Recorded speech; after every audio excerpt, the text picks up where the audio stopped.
Once upon a time in Rhode Island, there was a house. Just a house. But if you ask Ed and Lorraine Warren, this wasn't just a creaky old New England farmhouse. This was apparently Hell's Airbnb.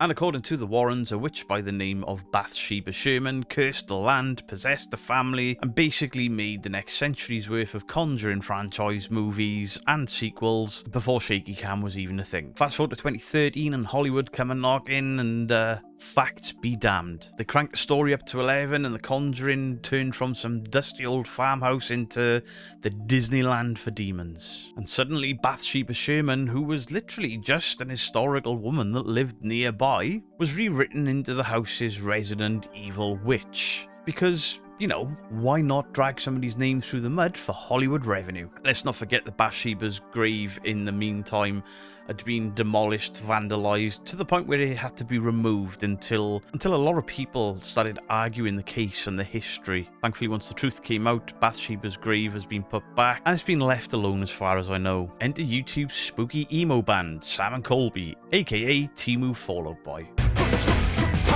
They couldn't resist turning the Conjuring House into the Hell Week series, where they basically went live a few days a week and overacted and dramatised everything like they usually do. Suspicious bangs, people lurking in the background, thumbnails that scream, "I've just saw my first ghost," and the ad revenue check at the same time. And then something else happened. Hell Week blew up for all the wrong reasons.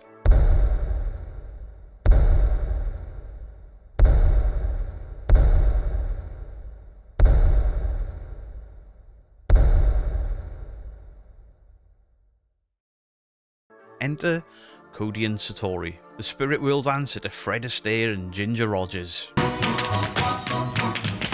Their little spirits knock once for yes, two for no, run at me, walk across, answer questions about dead grandmothers was hailed as groundbreaking. Until the debunkers looked. You know, people with brains pointed out that, hey, this Hammertoe thing was done in the 1800s by the Fox sisters. They admitted to the bullshittery. This is just what that is. Hey, stamping your feet makes a house go knock knock. The act unravelled, debunkers everywhere covered it, more channels came out of the woodwork, people that once believed in the house were suddenly like, whoa, what's going on here? And then we were subjected to what I can only call the owner's meltdown. While fake paranormal YouTubers were screaming for content, and while the debunkers were screaming, that's not content, that's bullshit, there was more chaos coming from the house, and it wasn't coming from Bathsheba Sherman.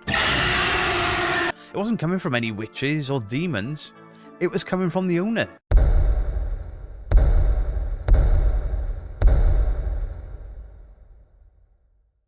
Jackie Nunez. Now, Jackie showed up in the Sam and Colby Hell Week video, just sort of looking like a controlling pantomime villain in the background. But what happened after was a one-woman soap opera.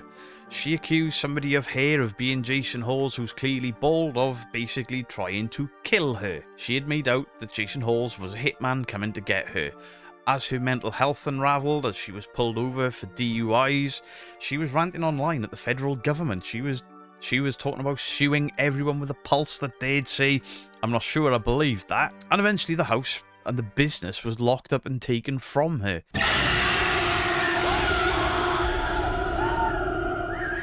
Probably for her own mental well-being. The arrests, the lawsuits, the wild paranormal claims that, you know, the ghosts made people steal from her and she fired them because the ghost grassed them up. This is all real. This all really happened. It basically turned into Ghost Adventures meets the Tiger King.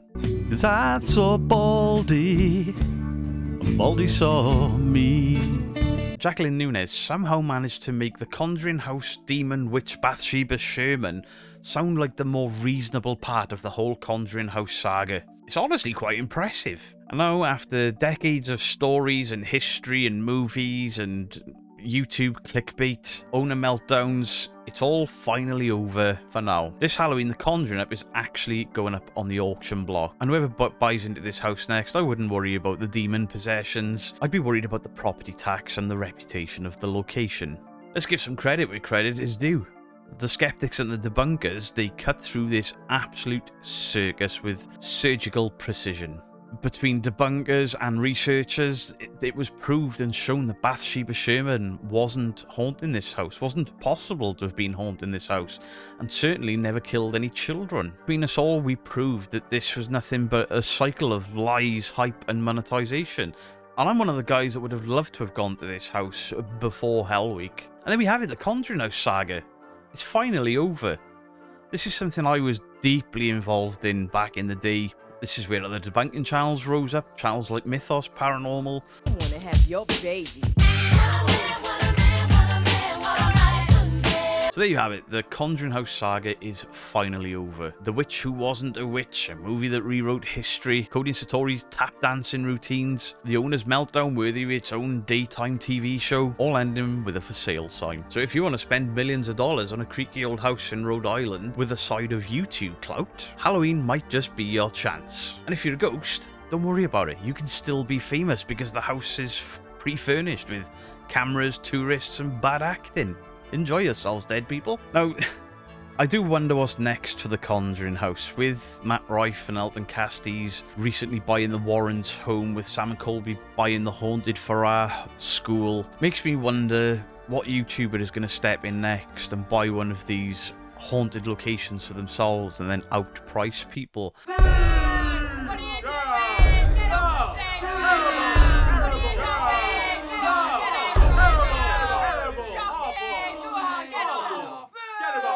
Because the Conjuring House got too expensive for anyone to go to. Then the Warrens' house gets put up and it's even more money. Could the Conjuring resale actually push the price of this location further through the roof? It'll be interesting to see what comes next. It'll be interesting to see whether Elton Castis and Matt Rife can make a success out of the Warrens' house that was never reported to be haunted. It's the shed. You could stay in the house and a little bit of time in the shed, but the house. I wonder if they've got the funds to now buy the Conjuring House. How much will the Conjuring House go for because of the end of the Conjuring movie universe coming to our screens yesterday? I don't believe the Warren side of any of these stories that they told. I still believe it was ultimately just a grift. But it's going to be interesting to see what happens going forward. And you know, I'm going to cover it, and I'm going to cover it with some honesty, because there are other people out there right now that are reportedly reporting on the paranormal news. Aren't they simply strange? Yet you'll feature an article about Ian Lawman being an ordained exorcist to go, I don't know if that's real. And then I blow the doors off it, prove that it isn't real, with proof direct from the Church of England, but that doesn't get reported on. Strange, that. It's like you don't want people to see a dodgy background. Tisk tisk. And just before we end, if you did watch the recent Ghost Trip Investigators video, and if you are of that certain demographic that enjoys TikTok and thinks those guys are real, stop shouting at me. You'll never change my opinion. You'll never change my mind. In fact, all you've done is convince me that the TikTok generation are fucking screwed. And some channel updates just before we go. I'm going to be dropping the Thursday gaming stream of Warzone, just because I don't have the time to edit what I want to edit. I've started doing these documentary comedy slash videos. They take a lot of time, and even though they don't get views, I think maybe they could catch on in time. Things like Paranormal Sins take longer to edit, my investigations. That's why I've got like 4 of them on my hard drive and they haven't come out. I just don't have the time to do them with my schedule the way it is right now. So I'm going to drop the Thursday gaming stream. So Monday will be shooter games, Wednesday will be the horror days, and then maybe I'll do some evening streams if all of my work is done, and I'll just update you guys through the week when Mrs. Geek is working and things like that. Also, channel memberships. I know you guys don't get a lot. It's the odd video here and there that doesn't make it to the main channel. So one of the videos a week, probably the Monday, will go live on the Saturday or the Sunday, giving you 48 or 24 hours early access to thank you guys for your membership. Starting with this video, you'll have gotten this before everybody else, so nobody's getting priced out. The video will be released 48 to 24 hours later for, you know, everybody. We had a mod discussion, me, Mrs. Geek and the mods last night. We were like, we need to give more back to the paid community, so there's that. over on Patreon. Every 2 weeks, you guys get to vote on the next round for Paranormal Sins. But yeah, until I learn to manage my time a bit better, we're going to drop one of the gaming streams a week. Maybe pick one up on a weeknight later in the week. And finally, the Tuesday live streams, they're getting really busy. They're going really well with the reaction content. But I'm finding that I'm rushing the end of the stream. It's like I do the opening half hour, welcoming people in, speaking to everyone. Then we drop into the reaction video. We pause in a lot. We're reacting, we're talking. And then I'm like, shit, I've got 10 minutes left. I need to get to the end of this video. And there's no room for discussion afterwards. So the Tuesday live streams are now going to run 7 until 10 p.m. So we're going to be going for 3 hours. Now we're at the end to discuss the video, to break things down, maybe look at some other clips that could counter-argue whatever we've reacted to, or just to go back to the just chatting segment with more interaction with you guys once we're done with the reactions. Let me know your thoughts on the comment section down below. Much love to you all. Beardo out. 'Cause I saw Baldy, and Baldy saw me.